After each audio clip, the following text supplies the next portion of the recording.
ओम नमो भगवते वासुदेवाय नमः। स्वागत है आप सभी का मेरे एचएस भारद्वाज यूट्यूब चैनल पर। आज मैं आपको देवउठनी एकादशी, कार्तिक की जो बड़ी एकादशी है, साल की बड़ी एकादशी भी कह सकते हैं, देवउठनी एकादशी की कथा, पूजा विधि, व्रत कैसे रखें, क्या महत्व है, ये संपूर्ण जानकारी आपको इस वीडियो के माध्यम से दूंगा।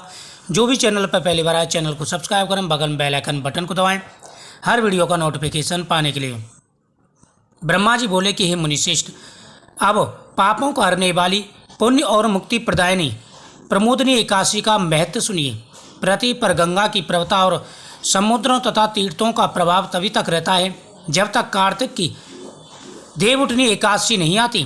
मनुष्य को जो फल 1000 अश्वमेघ और 100 राजसूय यज्ञों से मिलता है, वही देवउठनी एकादशी के व्रत से मिल जाता है। नारद जी कहने लगे, हे पिताजी, एक समय भोजन करने, रात्रि को भोजन करने तथा पूरे दिन उपवास रखने से क्या क्या फल मिलता है, कृपा करके मुझे बताइए। ब्रह्मा जी बोले, हे पुत्र, एक बार भोजन करने से 1 जन्म और रात्रि को भोजन करने से 2 जन्म तथा पूरे दिन उपवास करने से 7 जन्मों के पापों का नाश हो जाता है। जो वस्तु मिल सके और जो दिखाई ना दे सके, वह हरि प्रमोदनी एकादशी से प्राप्त हो जाती है। सुमेरु और मद्राचल के समान भारी पाप तथा अनेकानेक पूर्व जन्मों में किए गए संपूर्ण पाप क्षण भर में नष्ट हो जाते हैं। विधि पूर्वक थोड़ा सा पुण्य कर्म भी बहुत फल देता है, परंतु विधि रहित चाहे अधिक किया जाए तो भी उसका फल नहीं मिलता। संध्या न करने वाले नास्तिक, वेद निंदक, धर्म शास्त्र को दूषित करने वाले, सब कर्मों में रत, धोखा देने वाले, ये सब चांडाल के समान हैं। जो विधवा अथवा सधवा ब्राह्मणी से भोग करता है, उसका कुल नष्ट हो जाता है। पर स्त्रीगामी की संतान नहीं होती और उसके पूर्व जन्म के संचित श्रेष्ठ कर्म नष्ट हो जाते हैं। जो गुरु और ब्राह्मणों से अहंकार युक्त बात करता है, वह भी धन और संतान से हीन रहता है। भ्रष्टाचार करने वाला, चांडाली से भोग करने वाला, दुष्ट और नीच पुरुष भी सेवा या सत्संग से प्राप्त हुए समस्त पाप देवउठनी एकादशी के व्रत से नष्ट हो जाते हैं। जो मनुष्य अपने मन में हरि प्रमोदनी एकादशी व्रत करने का संकल्प मात्र भी करते हैं, उनके 100 जन्म के पाप नष्ट हो जाते हैं। जो रात्रि जागरण करते हैं, उनकी आने वाली 10,000 पीढ़ियां स्वर्ग में वास करती हैं। नरक के दुखों से छूटकर प्रसन्नता के साथ सुजद्दित होकर विष्णु लोक को जाते हैं। हे मुनि शार्दुल, इस संसार में मनुष्य का जीवन सफल है जिन्होंने हरि प्रमोदनी एकादशी का व्रत किया। इस संसार में जितने भी तीर्थ, उन सब के स्नान आदि का फल इस व्रत से मिलता है। अतः और सब कर्मों को त्याग कर भगवान के प्रसन्नार्थ कार्तिक शुक्ल देवउठनी एकादशी का व्रत अवश्य करना चाहिए। वही ज्ञानी, तपस्वी तथा जितेंद्रिय है और उसी को भोग तथा मोक्ष की प्राप्ति होती है।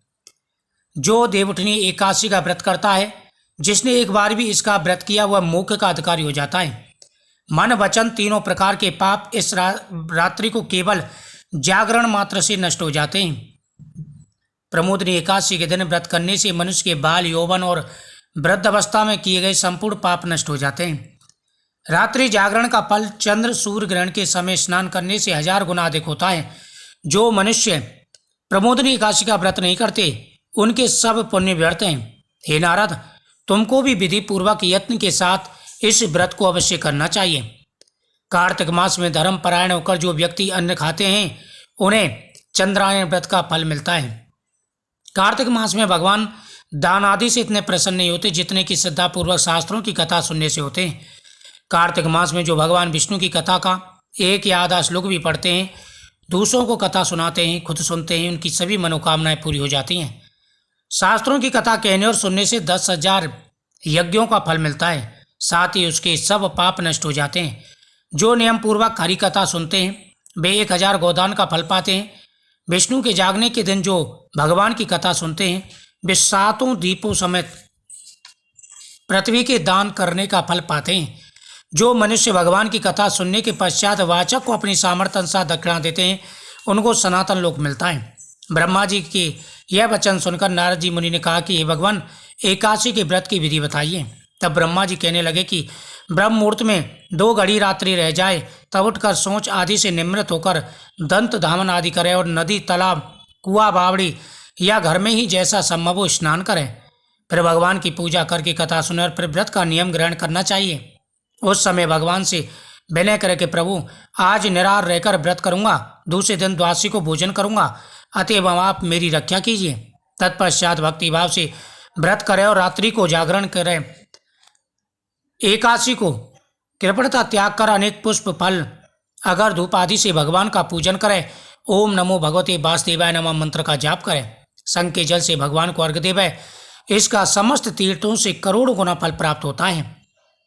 कार्तिक मास में तुलसी से भगवान का पूजन करने वाले के 10,000 जन्मों के पाप नष्ट हो जाते हैं।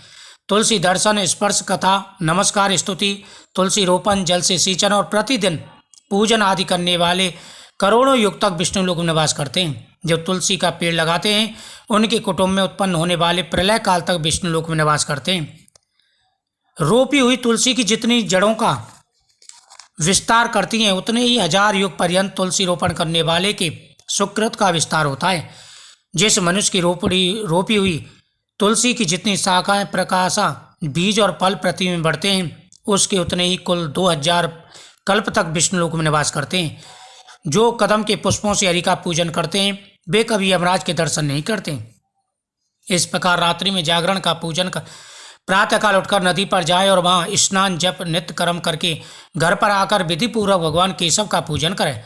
व्रत की समाप्ति पर विद्वान ब्राह्मण को भोजन करावे, दक्षिणा देकर क्षमा याचना करें। इसके पश्चात भोजन, गो और दक्षिणा देकर गुरु का पूजन करें।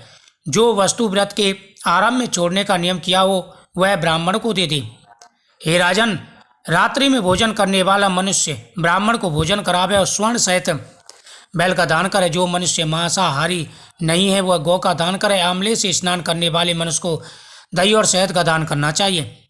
जो मनुष्य फलों को त्यागे वह फलों का दान करे। तेल छोड़ने व घृत छोड़े से, दूध और अन्न छोड़ने वाले से चावल का दान किया जाता है। जो भूमि शयन का व्रत लेते हैं उनको सैया दान, तुलसी सब सामग्री सहित देनी चाहिए। पत्ते पर भोजन करने वाले स्वर्ण का पत्ता घृत के सहित देना चाहिए। मौन व्रत धारण करने वाले को ब्राह्मण व ब्राह्मणी सहित उनको ब्राह्मण को भोजन कराना चाहिए। बाल रखने वाले को दर्पण, जूता छोड़ने वाले को जूता, लवड़ त्यागने वाले को शक्र दान करनी चाहिए। मंदिर में दीपक जलाने वाले को तथा नियम लेने वाले को व्रत की समाप्ति पर ताम्र तथा स्वर्ण के पत्र पर घृत रख करके विष्णु भक्त ब्राह्मण को दान करना चाहिए। एकादशी का शास्त्रों में बड़ा महत्व है। हे राजन, जो बुद्धिमान इस प्रकार चतुर्थ मास व्रत का निर्विघ्न समाप्त करते हैं उनका पुनः जन्म नहीं होता। यदि व्रत भ्रष्ट हो जाए तो व्रत रखने वाला अंधा या कोढ़ी हो जाता है। भगवान कहते हैं कि हे राजन, इस कथा को पढ़ने और सुनने से अनंत गोदान का फल प्राप्त होता है। प्रत्येक व्यक्ति को एकादशी का व्रत सामर्थ्य के अनुसार रखना चाहिए और दान पुण्य करना चाहिए। तुलसी के सामने दीपक जलाएं, भगवान के सामने दीपक जलाएं, पीपल वृक्ष के नीचे दीपक जलाएं, पितरों के सामने दीपक जलाएं। उनकी प्रत्येक मनोकामना पूरी हो जाती है। इस प्रकार से व्रत रखें। वीडियो को शेयर करें, चैनल को सब्सक्राइब करें। ओम नमो